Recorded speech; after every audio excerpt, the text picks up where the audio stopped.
Good morning. तर मी आज तुमच्याबरोबर शेअर करणार आहे माझं मॉर्निंग रुटीन. तर मॉर्निंगला नेहमीच बीटचा ज्यूस किंवा आवळ्याचा ज्यूस आम्ही बनवतो, कारण ह्यांना लागतो तर बनवावाच लागतो. इथे बाळ खेळते आणि ॲक्च्युली बाळाची अशी गंमत झाली की आज मी ड्रेस घातला आहे तर तिला असं सतत वाटतं आहे की मी कुठेतरी बाहेर चालली आहे, म्हणून ती मला सोडायलाच मागत नाही. तर म्हटलं ती खेळते तोपर्यंत आवरून घ्या.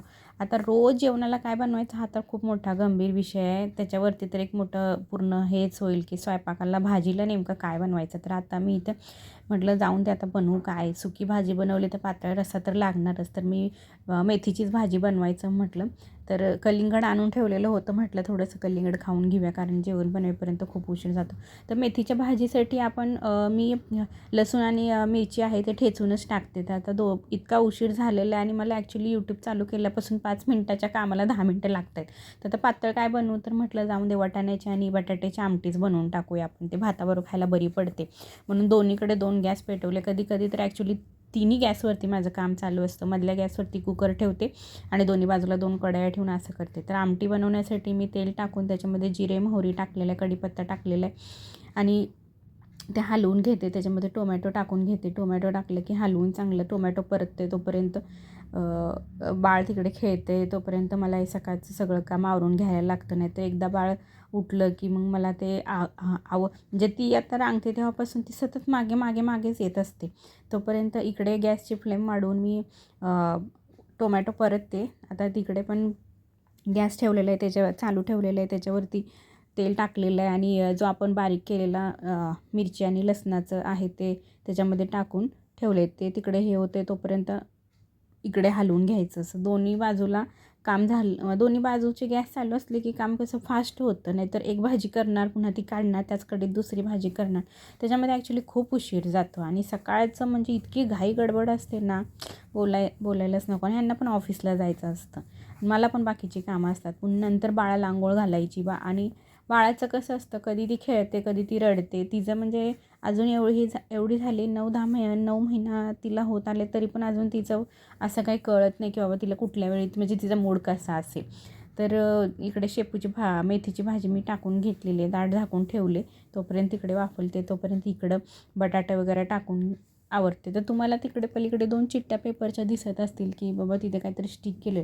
तर त्याच्यामध्ये ना मी बाळासाठी अशी लिस्ट बनवून ठेवलेली की बाबा मी बाळाला काय काय बनवणार. कारण ऐनवेळी गडबडीमध्ये ना काही सुचतच नाही की बाबा तिला बनवायचं काय. तर मी सगळे लिस्ट बनवून ठेवले, व्हेजिटेबल्स, फ्रूट्स कोणते कोणते द्यायचे, व्हेजिटेबल्स कोणते कोणते द्यायचे, किंवा कुठल्या टायमिंगला काय द्यायचं, किंवा ती कुठल्या कुठल्या वेळी फीड घेते आणि कुठल्या कुठल्या वेळी ती जसं जेवायला तिने चालू केलं आहे खायला तसं तिच्यासाठी मी एक प्लॅन बनवून ठेवला आहे की बाबा आपल्याला ह्यातलंच काहीतरी बनवून तिला घालायचं आहे. मग घरामध्ये त्यातलं जे अवेलेबल असेल त्याप्रमाणे मी तिला ते बनवून देते. तर ते माझ्यासाठी खूप इझी पडते.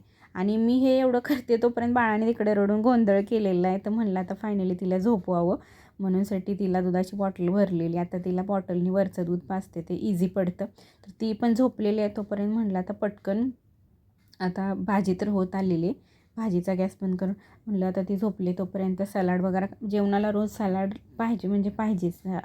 बाळाचे पप्पा आहेत ते मार्केटमधून जाऊन घेऊन येतात सगळी भाजी. तर ते खूप सोपं पडतं. ठाण्याला ॲक्च्युली थोडी भाजी स्वस्त पडते. मग पीठ मळल्या चपात्या करायच्या तर चपात्या खूप वात्रट होतात. म्हणून मी काय करते, एक 10-15 मिनटं पीठ आधी मळून ठेवते. ते मळून ठेवलं, तेल वगैरे लावून व्यवस्थित ठेवलं की ते पीठ कसं एकदम मस्त भिजतं आणि त्याला एकदम मऊसूत अशा लुसलुशीत चपात्या होतात. तर इथे आपलं कालवण पण शिजलेलं आहे, म्हणजे रस्सा शिजलेला. मी कालवण म्हणते अजून, पण मी कालवणच म्हणते, माझी काय गावची भाषा अजून सुटलेली नाही आहे. तर झालं आहे, झाकून ठेवले. तोपर्यंत बाळ झोपले. तोपर्यंत पहिला हा माझा मेन टास्क आहे की मला कपडे धुवून फरशी पुसून घेणं गरजेचंच आहे. नाही तर ती जोपर्यंत झोपत नाही तोपर्यंत माझं ते काम पडूनच राहतं. म्हणूनसाठी मी ती जोपर्यंत सकाळच्या पिरियडमध्ये झोपले, 9-9:30 वाजता ती झोपते, मी आवरून घेते कपडे. आणि बाळाच्या पप्पांनी कलिंगड आणलेलं होतं, ते खाऊन पूर्ण फरशी खूप चिकट झाली होती, त्यामुळे 2दा मला फरशी पुसायला लागली. तोपर्यंत दूधवाले काका आहे ते दूध येऊन ठेवून जातात. एक दिवस अर्धा लिटर, एक दिवस 1 लिटर असं मी दूध घेते. रोज 1 लिटर घेत नाही, कारण ते एवढं संपत नाही. मग म्हटलं आता झालं तर चपात्या लाटून घ्यावं, कारण की ह्यांना निघायची गडबड असते. ह्यांचं चालेलं असतं, ज्योती झालं का झालं का झालं का. म्हणून मग मला कपडे सुकायचे कधी कधी ठेवून देते, नंतर सुकवते.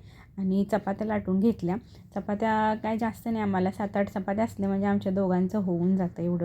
एवढं फारसं काही लागत नाही. जर समजा लागलंच तर काहीतरी स्नॅक्स असतातच घरात, ते खाऊन घेते. आणि मी तर मोस्टली मला तर 2 वेळा जेवायला लागतंच, थोडं थोडं का होईना, कारण की भूक जास्त मला कंट्रोल होत नाही, एकदम फूडी आहे मी. आणि मग मी ठेवते करून चपात्या. अजोत पण आला की त्याला ही चपाती द्यायलाच लागते, कधी जाम चपाती, कधी तूप साखर लावून, कधी दूध चपाती असं मी त्याला देते, किंवा कधी मग अंड्याची पोळी भाजून चपातीबरोबर त्याला देते. इकडे चपात्या करून घेते, ह्यांना निघायची गडबड झालेली आहे. चांगला एकदम मस्त असा हा तवा जो आहे तो वहिनीचा मी गावाकडून ढापून आणला आहे, तिला माहितीच नाही अजून मी तवा आणलेला. ह्यांचं पण ह्यांना जेवण वाढलेलं, हे जेवून निघाले. आता म्हटलं बाळ झोपले तोपर्यंत चला आपण पण जेवून घेऊया. आता बाळ उठलेलं आहे. Bye bye.